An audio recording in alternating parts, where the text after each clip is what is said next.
This is 5 on your side at 6. Focused on you. Thank you for being here on this Thanksgiving evening. I'm Brent Solomon. Tonight, the City Justice Center is facing fallout as we learn more around conditions inside of the jail over the last few years. The city of St. Louis facing a new wrongful death lawsuit after a detainee died 3 years ago. Our political editor, Mark Maxwell, has more on the allegations. Mark. Brent, this lawsuit accuses City Justice Center's staff of being reckless and callously indifferent to the rights of a detainee who died in their custody. The problems have continued. At least 10 more detainees have died since that case. The wrongful death suit coming just as city leaders put the jail under an intense spotlight of scrutiny. Less than 1 week after the St. Louis Board of Aldermen created a new pathway for city jail guards to file anonymous complaints, a new lawsuit accuses the city jail of medical negligence that led to a wrongful death. But this board is watching because we care about oversight. We care about the 7 deaths that have recently happened under the current commissioner and the last total of 10 under this mayor. This particular death happened in November 2020, before Mayor Jones was elected and appointed the current commissioner. Angela Allen claims her brother, Kevin Cavins, was experiencing opioid withdrawals when jail guards attempted to detox him in a holding cell called Tank 9 and never referred him to the jail's medical doctor. Her suit accuses nurses with Corizon Health of prescribing him drugs known to have adverse interactions when taken together. He never did go on trial. He died at 33, just 3 days after he was detained. We have to really look at what are the situations that are going on in the jail. The case comes as progressive reformers are working to open up a more transparent complaint process to allow jail watchdogs inside. And I think this Board of Aldermen also agrees that it's bigger than just lawsuits. We're losing life. Yes, jail is not a place of luxury, but there's been, like I said, 10 people killed in the jail. Cavan's death predates the new commissioner, Jennifer Clemens Abdullah, but with 7 inmates dying on her watch, she faces growing calls to step down. I've called that she needs to resign. I think there's been too many issues that have happened under her watch. We'll have more of that ongoing conversation on this week's episode of The Record, Sunday night after Sports Plus. The city has a policy that it doesn't comment on ongoing litigation like this. Mark, thanks. Right now, Missouri State Highway Patrol investigating a crash that left 1 person dead. It happened around 1:30 this afternoon on Highway 141. That's near the I-64 on-ramp. Southbound Highway 141 was closed for several hours. It's back open now.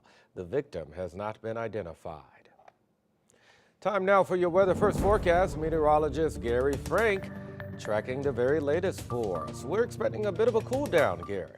Yeah, it's cooling down a little bit, but overall right now it's the most pleasant that we're going to get here in the short term as we have nicer conditions here. This was our pick day, and as we look at Garden Glow right now, looking pretty nice. Just a nice preview, and that's what's ahead over the next few days. So nice night for that, and there will be some nicer nights, but it's going to get colder overall. We start to see those clouds really increase here from west to east, and that's ahead of our next system. It will not impact us over the next couple of days here overall. You can see more clouds on the other side of the state. Not impactful whatsoever. Temps at 50 degrees in Forest Park, 50 in Washington, mid to upper 40s otherwise. We'll continue to look at temperatures this evening, fall into the upper 30s with a few clouds that will increase overall. And for tomorrow, we are going to see high temperatures much cooler, but that's all the start of changes as we head into the weekend, how that may impact your travel home and what we're going to see as we head into next week as well. All right, Gary, stay close.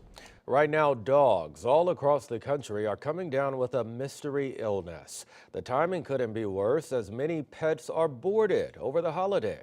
5 on your side's Tracy Henson talked to an urgent care vet about what you should know. I think the important thing right now is to not panic. I think if your dog is fully vaccinated and your dog is healthy, it doesn't have a fever, it's not coughing, then I personally think it's safe for you to board your pet. With the word mystery being thrown out, it is hard not to panic. I think it would be a good idea to maybe take just a little bit more precaution. So if your dog is coughing, I think it's a good idea to go into the vet and just have them checked out. Most cases should be seen quickly, but are not an emergency situation unless. If your pet is lethargic, if they're not eating, if they don't feel well, like if they have low energy and they're coughing, that I would consider that an emergency. You've heard the word mystery thrown out, and that can be scary. The mystery, illness doesn't help a lot. We've been dealing with respiratory outbreaks in dogs for a long time. But this variety is new. This is a new bacterium that they're growing, something that is that they haven't identified before in dogs.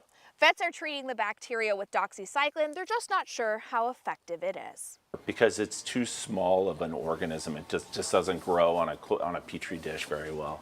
And that means scientists have a hard time testing different treatments. There's been some reported cases where pets have died from this.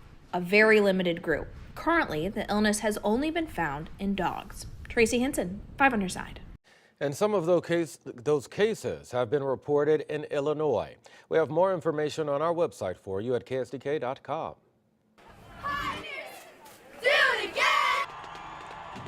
And the sounds of the season filling Kirkwood today as the Pioneers squared off with Webster Groves. It's the 116th edition of the Turkey Day Parade.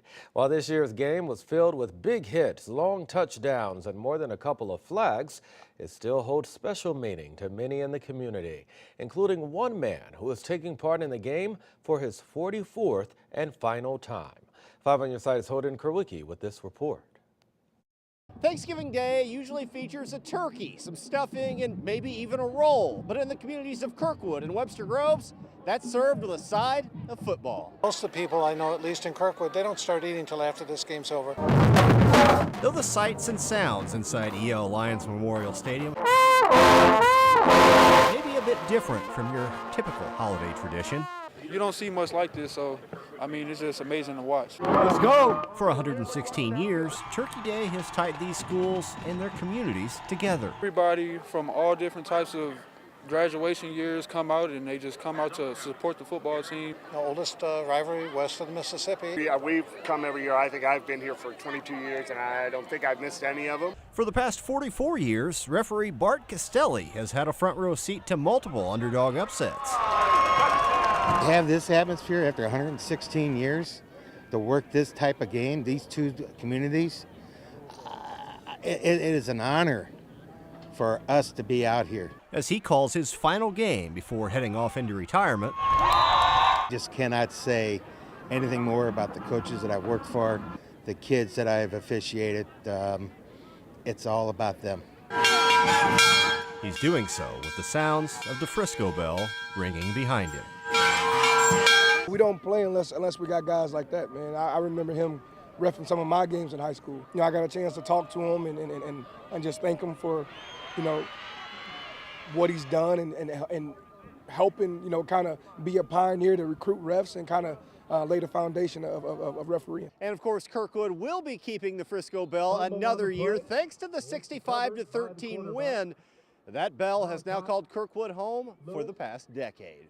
Reporting in Kirkwood, Holden Kerwicki, 5 on your side. Running for their loved ones, the local group who chose to raise awareness about the Israel-Hamas war during an annual holiday 5K. And once again, 5 on your side is teaming up with the Foster and Adoptive Care Coalition for the Little Wishes campaign. We're looking to grant more than 4,000 holiday wishes for area kids impacted by foster care. You can attend the in-person shopping day on Saturday, December 2nd at Circle of Knowledge in Sunset Hills. You can also go to ksdk.com/littlewishes to purchase a gift.